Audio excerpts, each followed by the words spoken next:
mynews.studio.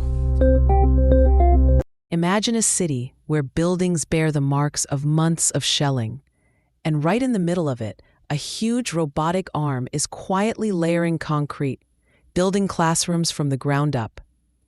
Can technology actually help rebuild hope in a war zone? The date today is 2025-11-12. Let's dive in.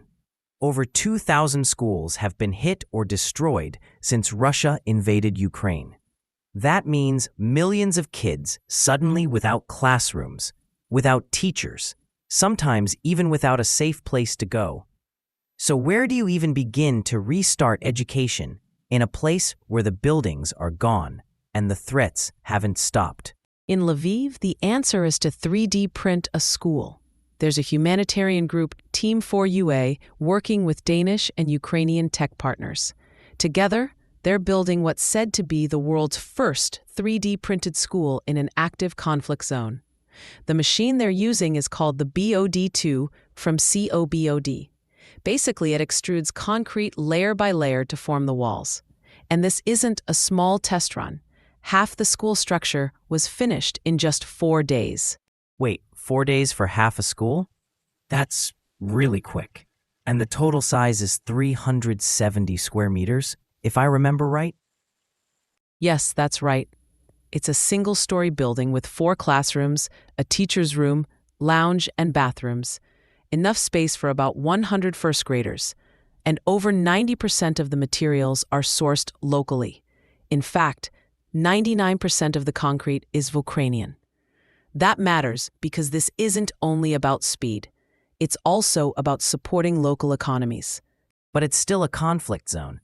How do they make sure the building is actually safe? Concrete by itself isn't always enough, especially if there's more shelling. Good point. The approach here is hybrid. They're combining those 3D printed concrete walls with more traditional materials like wood. The concrete gets mixed with additives that make it more flexible and help it set quickly. So, it's better at handling environmental stress and possible impacts. So they're getting speed, local jobs, and with this mix, stronger buildings. But I'm curious, what about the students? Is the school designed with kids in mind, especially those who've been displaced or experienced trauma? Yes, local teachers and community leaders are involved in every stage. The layout and facilities are shaped by their feedback. So the space isn't just sturdy, it fits the needs of the community. That includes safe entrances, flexible classrooms, and support rooms for kids who need extra help. There's more to this, though, right? If this works in Lviv, it could be a model for other places. Exactly. This project is already sparking plans for more 3D printed schools as well as hospitals and housing in Ukraine, and potentially in other places hit by conflict or disaster. The main idea isn't just the technology. It's about building quickly, but with local people and their needs at the center. Do you think this kind of approach could become standard for rebuilding after war? It could be.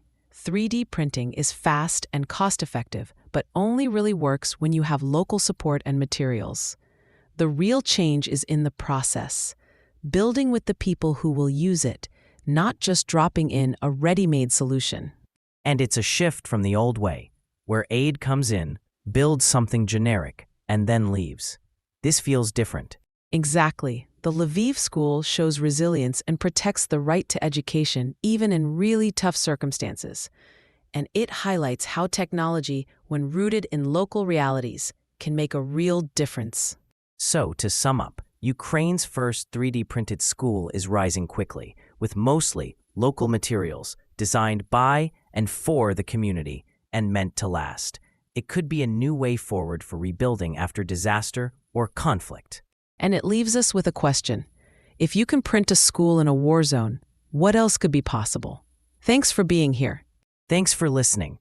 This episode was brought to you by mynews.studio. You can try it now, free of charge.